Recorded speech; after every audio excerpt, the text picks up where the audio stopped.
नमस्कार, स्वागत है आपका न्यूज 11 इंडिया में। आपके साथ मैं हूं राधा कुंदीरिया। चलिए रुक करते हैं आज की खास खबरों की ओर। चलिए अब बात करते हैं बुलंदशहर की। यूपी के बुलंदशहर में पुलिस ने टाइल्स व्यापारी की किडनैपिंग का सनसनीखेज खुलासा किया। व्यापारी को सकुशल बरामद भी किया, जिसमें 2 महिलाओं समेत 7 किडनैपर्स को गिरफ्तार कर लिया गया है।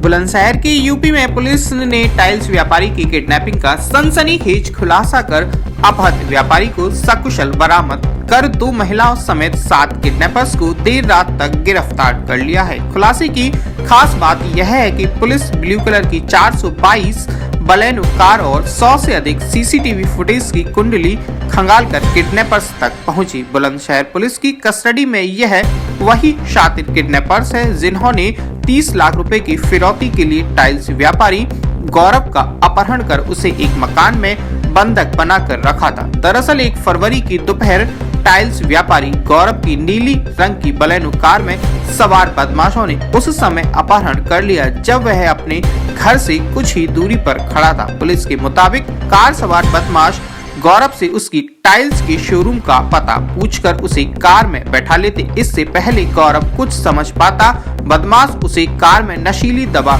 खिलाकर बेहोश कर साथ ले गए। आज करीब 2 बजे कड़ी खोजबीन के बाद पुलिस ने अपहृत व्यापारी गौरव को बुलंदशहर कोतवाली देहात की इंदिरा नगर कॉलोनी स्थित एक किडनैपर के मकान से बरामद कर लिया है। वहीं जैसे ही परिजनों ने गौरव को सकुशल अपने सामने देखा तो पिता बेटे से लिपटकर खूब रोया। यह मंजर देख कुछ देर समय के लिए माहौल गमगीन हो गया। टाइल्स व्यापारी के पिता ने खुलासे में शामिल एसएसपी बुलंदशहर समेत तमाम पुलिस वालों का आभार जताया है। Bureau report news 11 India. घर से निकल के फॉर्च्यूनर की दुकान में पहुंचा था। वहाँ पे एक बलेनो कार आती है। वो पूछते हैं गुजरात टाइल का शोरूम कहाँ पर है। मैंने कहा बम्बे से राइट पर चले जाओ, वहाँ पर शोरूम है। पीछे से दुकान वाले बोलते हैं अरे हम शोरूम तक जाने हैं, आप ही बैठ जाओ। और फिर इसमें बैठने के बाद में जैसे हम बम्बे पहुँचते, बम्बे पहुँचने के बाद में ये कहते हैं कि भूड़ चौराहे पे एक मिस्त्री खड़ा हमारा और मिस्त्री को लाना। जैसे भूड़ चौराहे की मंगलौर में कृषि बिल के विरोध में किसानों ने महापंचायत की।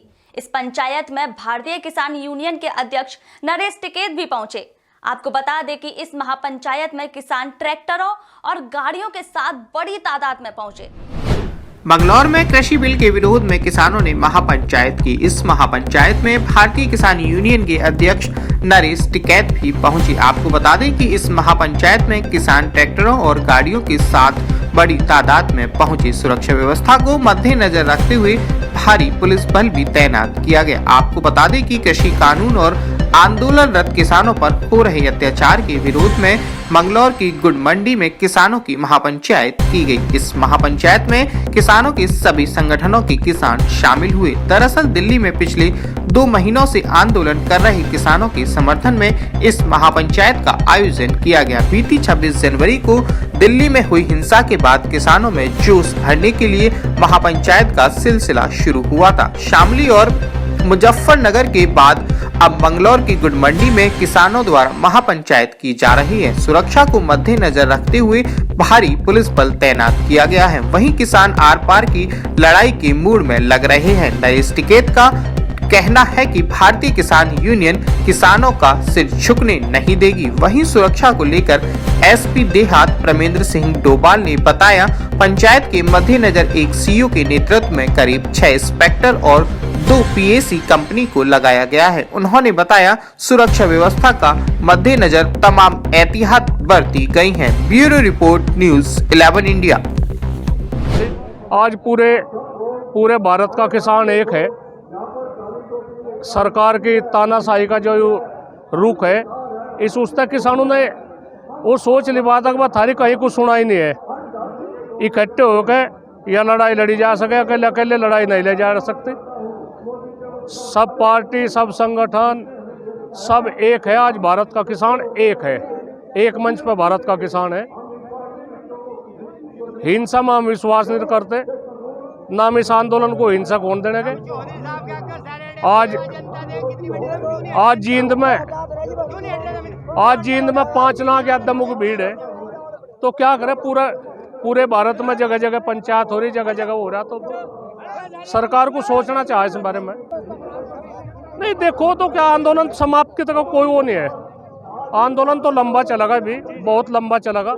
नहीं राकेश टिकैत क्या संयुक्त मोर्चा है, तो जो कुछ संयुक्त मोर्चा बुलाओगा वो बोल लेंगे, अकेले को किसी को राइट नहीं है, ना राकेश को राइट है, ना मैं, ना किसी एक और आदमी को।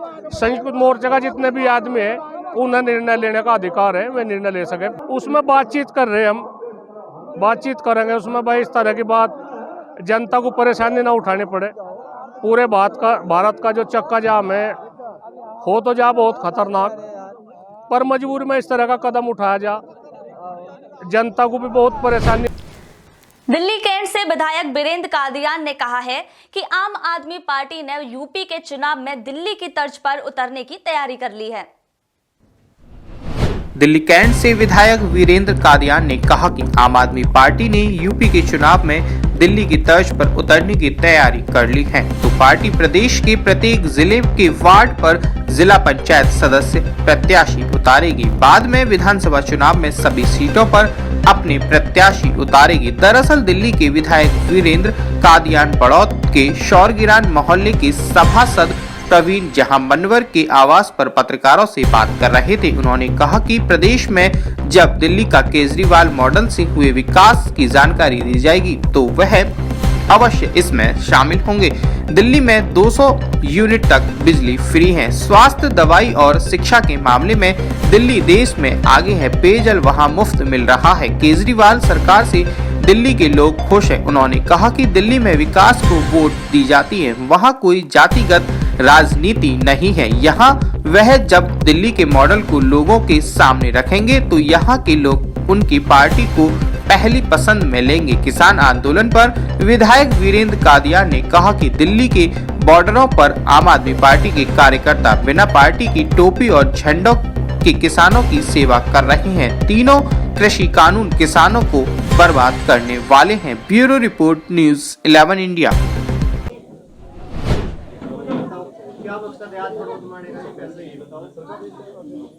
आम आदमी पार्टी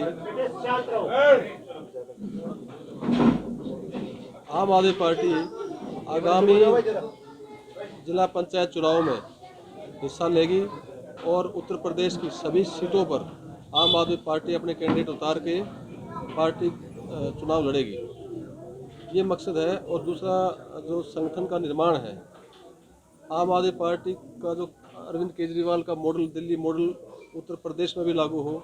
शिक्षा में जैसे जिस प्रकार से दिल्ली के स्कूल बेहतरीन स्कूल बन गए, स्वास्थ्य व्यवस्था जो दिल्ली में है वो उत्तर प्रदेश में भी लागू हो। मोहल्ला क्लिनिक, अस्पतालों में सभी दवाइयाँ मिल रही हैं, अस्पतालों का नव निर्माण कर दिया गया है। महिलाओं के लिए किराया माफ़, बिजली 24 घंटे बिजली और वो भी फ्री, 200 यूनिट बिजली फ्री मिल रही है दिल्ली में, वो उत्तर प्रदेश के लोगों को भी मुहैया कराई जाए। उत्तर प्रदेश में जो सुविधाएं दिल्ली में दी जा रही हैं, चाहे वो एक्सीडेंट अगर किसी का रोड के ऊपर हो जाता है तो उसको अस्पताल ले जाने वाले व्यक्ति को भी इनाम दिया जाता है और उस व्यक्ति का फ्री इलाज, चाहे वो कितने ही लाख रुपए का हो, दिल्ली सरकार ने प्रावधान कर रखा है उनका फ्री इलाज हो। दिल्ली में हर तबके के लोगों को राहत पहुंचाने का जो कार्य अरविंद केजरीवाल जी की सरकार ने किया है वो। बरेली सेंट्रल जेल से फरार रेप के आरोपी को बिजनौर के थाना किरतपुर पुलिस ने दबोच लिया है। उसके पास से एक तमंचा भी बरामद किया गया है। बरेली सेंट्रल जेल से फरार रेप के आरोपी को बिजनौर के थाना किरतपुर पुलिस ने दबोच लिया है। उसके पास से एक तमंचा बरामद हुआ है। पिछले दिनों बरेली जेल से फरारी के बाद पुलिस महानिरीक्षक बरेली ने इस पर 50,000 रुपए का इनाम घोषित किया था। आपको बता दें कि किरतपुर थाना इलाके के गांव मौजमपुर रायपुर का रहने वाला नरपाल उर्फ सोनू को पुलिस ने 14 फरवरी को नाबालिग के साथ रेप करने के मामले में गिरफ्तार किया था। कोर्ट ने आरोपी नरपाल को 15,000 का अर्थदंड और आजीवन कारावास की सजा सुनाई थी। आरोपी के खिलाफ पुलिस ने एनएसए की कार्यवाही भी की थी। आरोपी को केंद्रीय कारागार बरेली में शिफ्ट किया गया था। कैदी नरपाल 2 फरवरी को सुबह 3 बजे बरेली जेल से फरार हो गया था, जिसके बाद पुलिस महानिरीक्षक ने इस पर 50,000 रुपए का इनाम घोषित किया था। थाना कितरपुर की पुलिस ने रायपुर तिराहे से आरोपी नरपाल को एक अवैध तमंचे के साथ गिरफ्तार कर लिया है। चौरी चौरा शताब्दी महोत्सव के अंतर्गत महाराजगंज जनपद के शहीद स्मारक स्थल बिशुनपुर गवड़ुआ गांव में कार्यक्रम का आयोजन किया गया। चौरी चौरा शताब्दी महोत्सव में शहीद स्मारक स्थल पर आयोजित कार्यक्रम के मुख्य अतिथि के रूप में प्रदेश सरकार के राज्य मंत्री प्रभारी उपेंद्र तिवारी मौजूद रहे। इस दौरान शहीद और स्वतंत्रता संग्राम सेनानियों के परिवार को सम्मानित कर स्मारक स्थल पर पुष्प अर्चना कर श्रद्धांजलि दी गई। कार्यक्रम में जिला प्रशासन की तरफ से डीएम, एसपी और सीडीओ और ज्वाइंट मजिस्ट्रेट के साथ पनियरा और सदर के विधायक भी मौजूद रहे। कार्यक्रम के दौरान चौरा चौरी शताब्दी समारोह में प्रधानमंत्री और मुख्यमंत्री के उद्बोधन को टेलीविजन के माध्यम से लोगों ने सुना। कार्यक्रम में छात्र छात्राओं, स्काउट गाइड के नौजवानों ने भी प्रतिभा कर अपनी प्रस्तुति दी। Bureau report, news 11 India. अभी के लिए बस इतना ही। मुझे दीजिए इजाजत, फिर मिलेंगे नई खबरों के साथ। देखते रहिए न्यूज़ 11 इंडिया।